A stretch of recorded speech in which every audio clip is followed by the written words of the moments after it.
Hi, I'm Lisa Buxbaum, CEO and founder of Soaringwords. Welcome to the Soaringwords Book Club. Today we're here with two fabulously talented and creative co-authors, Sherry Breeson and Rose Offner.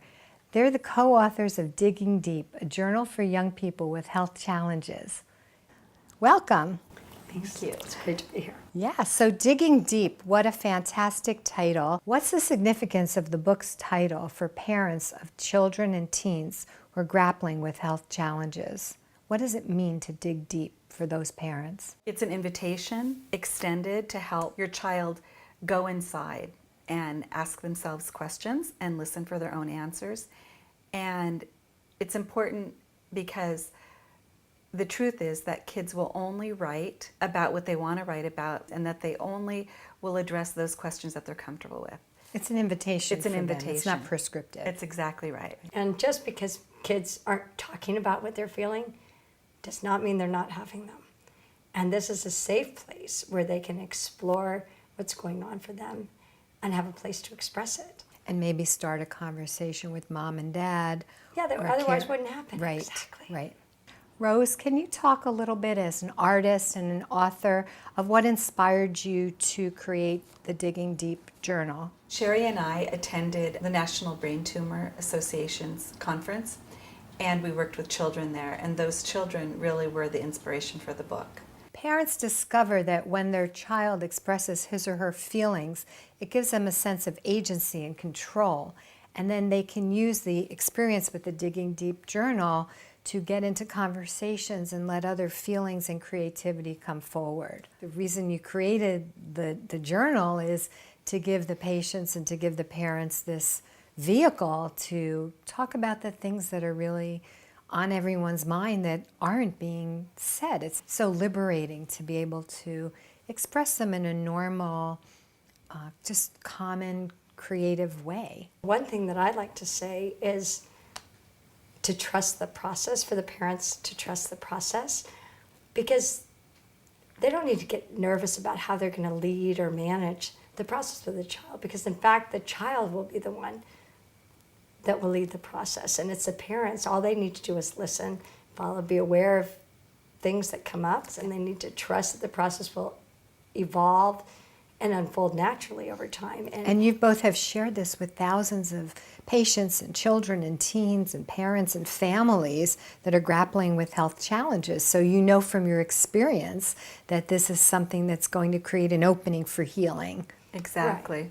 There was a parent that we met, and her daughter was journaling at Courageous Kids, and it was so sweet. She wrote a great story about Tinkerbell, who felt trapped in the house, and her friends were worried about her. And when she read the story aloud after she wrote it, her mom's eyes were really big, and she knew that it was her daughter, who doesn't get to go to school anymore, who is Tinkerbell, who was feeling trapped in the house.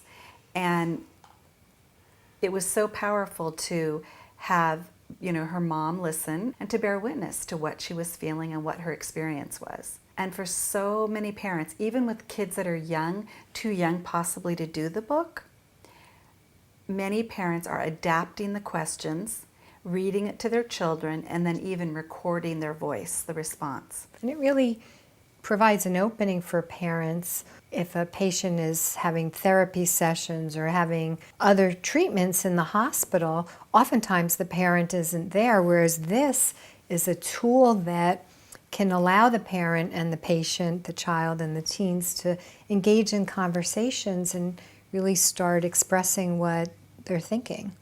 There's a lot of time where the families are together in the hospital, say waiting for treatments, waiting in a waiting room, that are wonderful opportunities to have the child or the teen bring it along.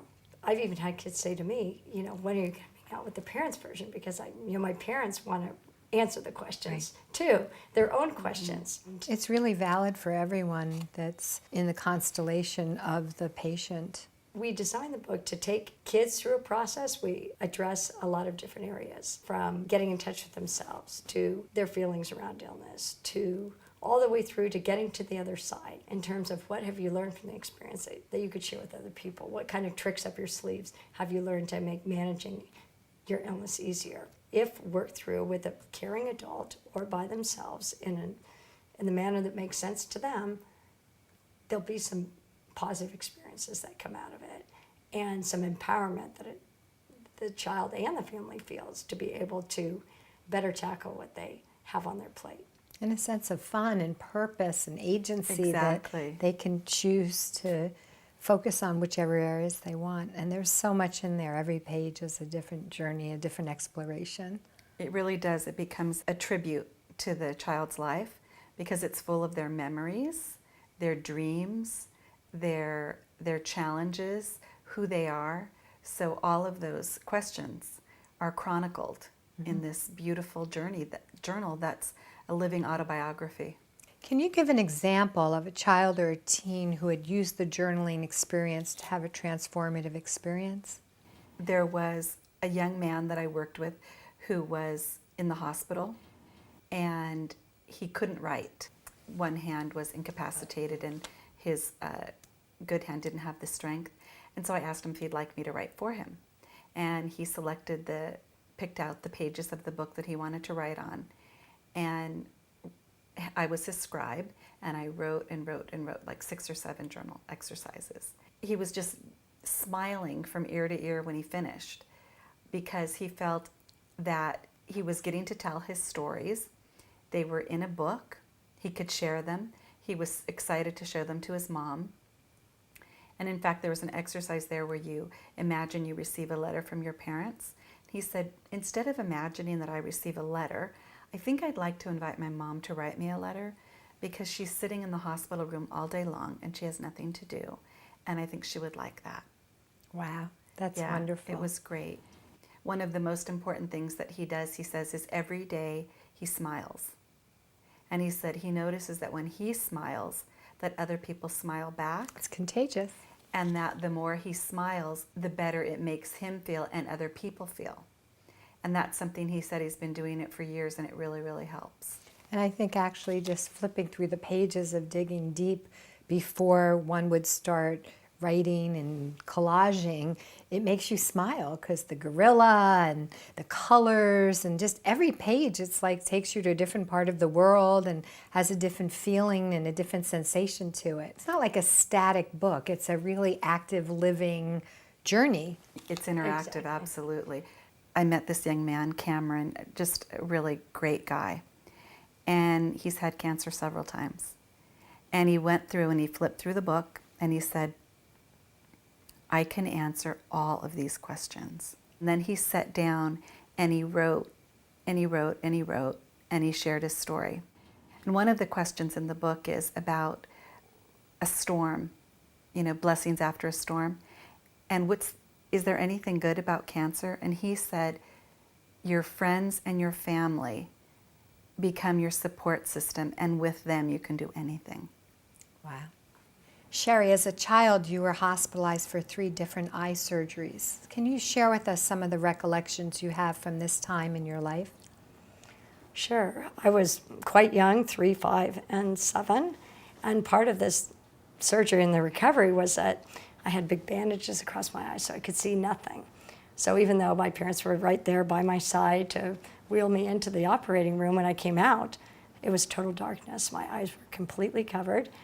And throughout the whole hospital stay, I really had no idea, unless somebody was talking to me, if somebody was there or not there. So there's certainly that fear of being left alone and not being able to see. And then when I was able to get out of the hospital and go to school, did I really want to go? Because I had these therapy glasses on that made me, in my feeling, feel ridiculous. But at the same time, I had a very positive experience when I was in the hospital and actually looked forward to being a frequent returner because of the love and the support that I got from the staff and the volunteers. I mean, I remember one project that they did for me when my eyes were bandaged. We twisted up these wires, and then they helped me create flowers after dipping it into this solution that caused it to be have this cellophane film, which I didn't see. I didn't see what colors I was doing. I didn't see what I was doing.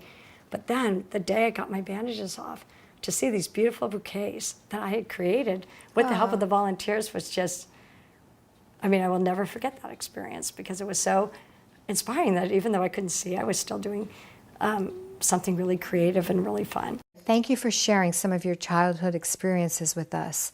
I think what you said is so true, that when patients can express their creativity, it gives them such a sense of purpose and control. A couple of decades ago, when you were 24 years old, you were diagnosed with a brain tumor, and for 2 years you had radiation and chemotherapy. And it really speaks to the strength of who you are. You did healing visualizations, and you had such a tremendous exercise regime with swimming and yoga and tennis and all sorts of rigorous exercise to regain your total health. And today you're so healthy and active and a mother of 2 young children. Can you talk a little bit about what it means to you as a survivor of brain cancer to be able to share the Digging Deep journal with children and young people? I made personal changes in my life that came out of personal self-reflection and growth that helped me live the kind of life that I want to be living and live in my passions and to be true to myself and to express my authentic self. I would like to add one thing that's very important, and that is for parents, if their child ever expresses something or shares a feeling with them, either in the journal or to them as part of this discussion that may be launched, I would just strongly encourage, if they are concerned, or just to check it out with a professional, to have that comfort in knowing that there are professionals out there that can help if there's any concern or even just a question. If it's something that bothers you, it is important. And certainly that's what the Child Life team and the doctors and nurses in the hospital are so well equipped to handle these experiences for the family. They're going through it and they're front and center in the middle of the medical situation. That's right. But for the healthcare professionals, they have so much experience and expertise, so that's a wonderful point. Thanks for joining us at the Soaringwords Book Club. Digging deep and soaring words, the power to heal.